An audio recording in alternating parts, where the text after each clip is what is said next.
It's mostly in hard works rather than intelligence, because I believe that everything is possible if you have the patience and dedication.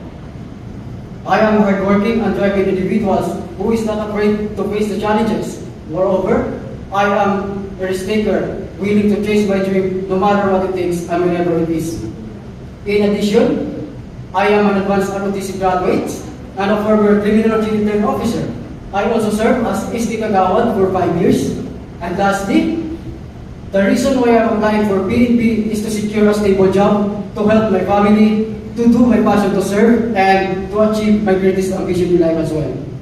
And if given a chance, I will do my best to fulfill my responsibility. I will utilize my skills, knowledge, and experiences to become an efficient police officer.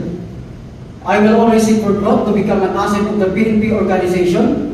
I will work professionally with all dedication to give a quality service. I will use my authority properly, and I will practice ethical standards to maintain the good image of the PNP organization. That's all, ma'am, sir. Thank you.